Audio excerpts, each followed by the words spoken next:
TB मुक्त भारत अभियान को मिली नई रफ्तार। एलजी मनोज सिन्हा ने 100 दिवसीय विशेष एम्बुलेंस कैंपेन को दिखाई हरी झंडी। News bulletin. नमस्कार। जन जन के स्वास्थ्य को प्राथमिकता देते हुए देश में टीबी मुक्त भारत अभियान को आज एक नई और बड़ी रफ्तार मिली है। जम्मू कश्मीर के उपराज्यपाल मनोज सिन्हा ने आज एक विशेष 100 दिवसीय एम्बुलेंस कैंपेन का विधिवत शुभारंभ किया। इस महत्वपूर्ण पहल का मुख्य उद्देश्य टीबी के मरीजों तक इलाज और चिकित्सा सुविधाओं को और अधिक तेजी व सुगमता से पहुंचाना है। अभियान के दौरान प्रशासन ने आम जनता से ये पुरजोर अपील की है कि टीबी का कोई भी लक्षण दिखने पर बिना देरी किए तुरंत अपनी जांच कराएं। सरकार का लक्ष्य इस मुहिम के जरिए स्वास्थ्य सेवाओं को सीधे लोगों के दरवाजे तक ले जाना है, ताकि भारत को जल्द से जल्द टीबी मुक्त बनाने के संकल्प को पूरा किया जा सके। मेरा सभी स्टेक होल्डर से आग्रह है कि इस राष्ट्रीय अभियान में जम्मू कश्मीर को सिर्फ सक्रिय भागीदार नहीं बल्कि अग्रणी भूमिका निभाने के लिए तैयार होने की आवश्यकता है। मैं सभी स्टेक होल्डर से एक अन्य महत्वपूर्ण बात कहना चाहूंगा। आपने देखा है कि लंबे समय तक हमारी जांच प्रणाली इस पर आधारित रही कि लोग स्वयं लक्षण लेकर के सामने आवे। यह तरीका आवश्यक तो है लेकिन पर्याप्त नहीं है। कई अवसरों पर ये बातें हम सबने दोहराई हैं। कभी बिना खांसी या बुखार का संकेत दिए भी टीबी चुपचाप शरीर में प्रवेश कर जाती है और जब जांच होती है तब तक संक्रमण काफी ज्यादा फैल जाता है। इसलिए रणनीति में स्वास्थ्य विभाग ने बदलाव भी किया है।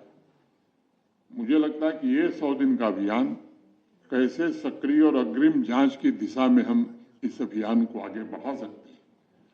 उन लोगों तक हम जरूर पहुंचें जिनमें अभी लक्षण नहीं है लेकिन जोखिम अधिक है। जम्मू और कश्मीर दोनों डिवीजन को मिलाकर 12 जिलों में वल्नरेबल पॉपुलेशन ये 30,28,387 ये है। ये हमारा पहला टारगेट ये पॉपुलेशन होनी चाहिए।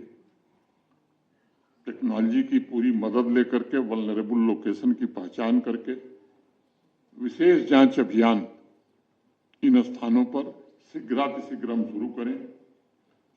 मुझे ये भी बताया गया है कि 100 डेज कैंपेन में AI सक्षम पोर्टेबल एक्सरे टूल्स के माध्यम से जांच सेवाएं आदिवासी बस्तियों, प्रवासी मजदूर शिविरों, झुग्गी झोपड़ी और अन्य संवेदनशील स्थानों में समुदायों तक पहुंचाई जाएगी। साथ ही मोबाइल चिकित्सा इकाइयां, निक्षय वाहन चलती फिरती स्वास्थ्य सेवाओं के रूप में भी कार्य करती रहेंगी। आयुष्मान आरोग्य शिविरों के माध्यम से व्यापक स्वास्थ्य जांच की जाएगी, जिसमें chest X-ray, NAAT test, blood sugar, haemoglobin, blood pressure, BMI जैसी जांच भी शामिल होगी। इस प्रकार पूरे कैंपेन के दौरान टीबी जांच को एक व्यापक स्वास्थ्य सेवा अनुभव में बदलने की कोशिश ये health and medical education department करने वाला है।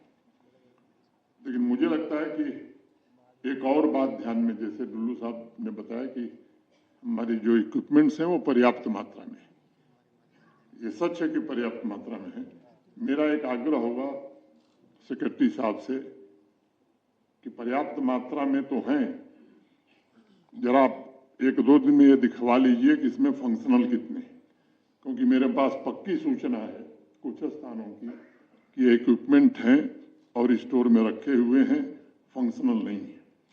तो ऐसे इक्विपमेंट का कोई मतलब नहीं है।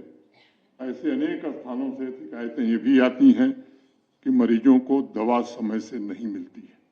मुझे लगता है कि इस अभियान के दौरान अगर कोई इस तरह का पोर्टल बनाया जा सकता है सेक्रेटरी लेवल पर, कहीं से भी कोई ये शिकायत दर्ज करा सके और ऐसे लोगों को चिन्हित किया जा सके जो इस महान कार्य में, इस पवित्र काम में भी लापरवाही करते हैं, तो मुझे लगता है कि ये बहुत बड़ा उपकार जम्मू कश्मीर के सामान्य और गरीब नागरिकों पर होगा।